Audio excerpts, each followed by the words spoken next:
The resurrection of Jesus is the Christian belief that God raised Jesus on the third day after his crucifixion.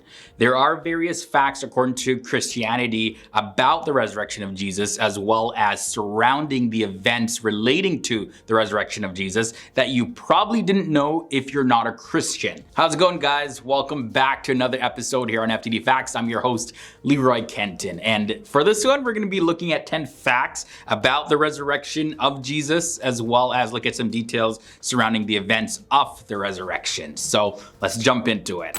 At number 10, did Jesus raise from the dead? Well, the Apostle Paul states the following in his letter to the Corinthians.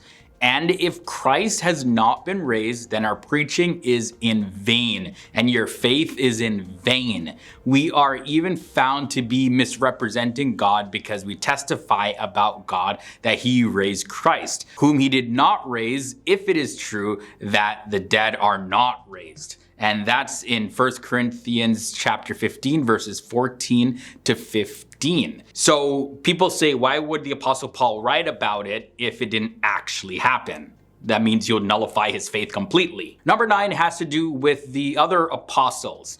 So Christians say that the fact that the Gospels include embarrassing accounts of the apostles, such as the fact that Peter, one of Jesus' closest disciples, denied him 3 times, and all of the other apostles abandoned Jesus when he was arrested. This all points to them having authentic claims about Jesus. It is unlikely that people would fabricate an account that places themselves in poor light. So this is why Christians believe that, well, if the apostles say that something happened, well, we could be sure that it actually did happen. Who's going to make themselves look bad on purpose? Now, moving on to number 8, the Nazareth inscription. Now, while we don't know when or where the tablet was discovered, we do know that it became part of a private collection in France back in 1878, and it has been housed in the National Library of France, or the Bibliothèque Nationale, in Paris, France, since 1925. But it was purchased from Nazareth by a French collector,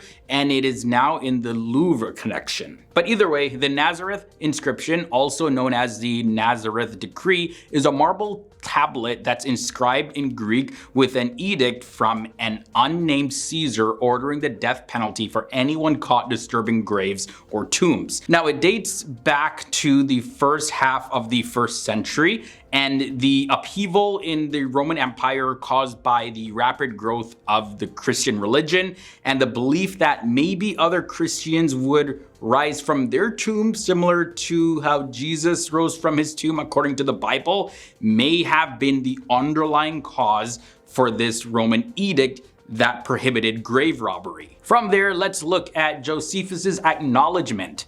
Josephus's Antiquities of the Jews, which was around AD 93 to AD 94, includes 2 passages about Jesus. The Testimonium Flavianum, book 18, chapter 3, line 3, specifically mentions Jesus' execution and resurrection. It goes as follows. About this time there lived Jesus, a wise man, if indeed one ought to call him a man. For he was a performer of unexpected feats and a teacher of those who gladly accepts the faith.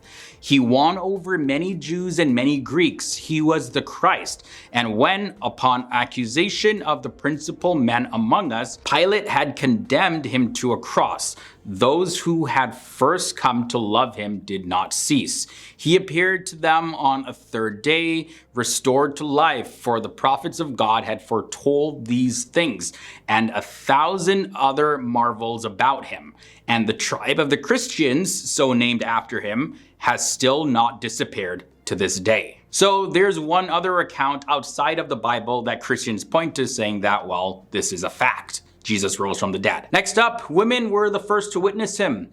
In the 1st century in Israel, the testimony of a woman was not accepted in court. And if someone were to fabricate an account of Jesus appearing to people after his death, well, the choice of women being the first to see him would be very odd because, they wouldn't serve as any sort of credible source. But either way, according to the Bible, it was women who, told that he resurrected first. From there, let's look at number 5. Most apostles were martyrs.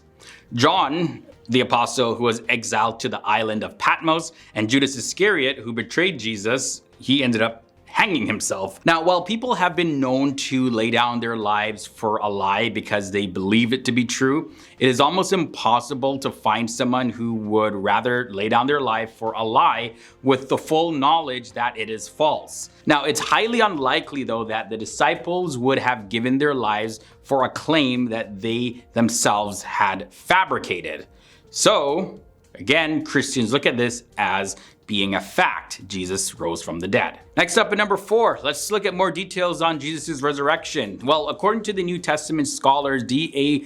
Carson and Douglas Moo in their book, An Introduction to the New Testament, historical evidence indicates that the Apostle Paul's letter to the Corinthians, in which he writes about Jesus' life, death, and resurrection, was written sometime during the early to mid 50s AD. So the fact that Paul wrote about Jesus' resurrection and that many people, over 500, saw Jesus alive after his crucifixion and burial so close to the actual event is a strong testimony to the accuracy of Paul's words. Next up at number 3, let's talk about the Roman guards who fell asleep. Falling asleep on duty was punishable by death for Roman guards, and they took their job, of course, extremely seriously. Additionally, the tomb was covered by a large stone, and the possibility of the disciples being able to move the stone in order to steal Jesus' body without detection by the Roman soldiers is far-fetched, to say the least. So what happened? Was Jesus' body stolen? Nope. Christians say, well, he would have to have risen from the dead miraculously and opened up the tomb. Whether an angel moved the stone or something supernatural happened. It wasn't just people moving the stone. All right, from there, we move on to number 2, the transformation of the disciples. According to apologetics scholar Douglas Groothuis, in his book, Christian Apologetics, A Comprehensive Case for Biblical Faith, he says, and I quote, "These men went from dejected, delusioned, and grieving followers of a crucified rabbi to apostles, those who had beheld the Christ and who, on that basis, preached him as the Lord of life and the judge of history."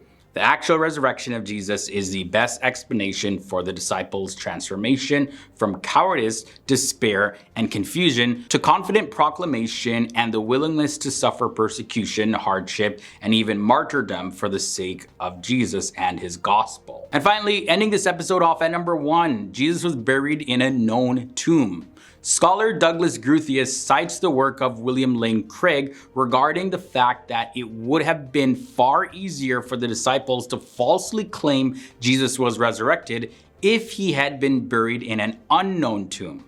Now, the exact location of Jesus' burial is stated in 3 different Gospels. In Matthew 27 verses 57 to 61, in Mark chapter 14 verses 42 to 47, and John chapter 19 verses 38 to 42. All right, guys, so that concludes our episode on 10 facts about Jesus' resurrection that you need to know. I'm curious to know what your thoughts are about any of the points that I brought up in this episode. Sound off down below. If you did enjoy this video, don't forget to leave a big thumbs up. Until next time, guys, stay awesome, stay educated, and I'll see you in the next video. Later.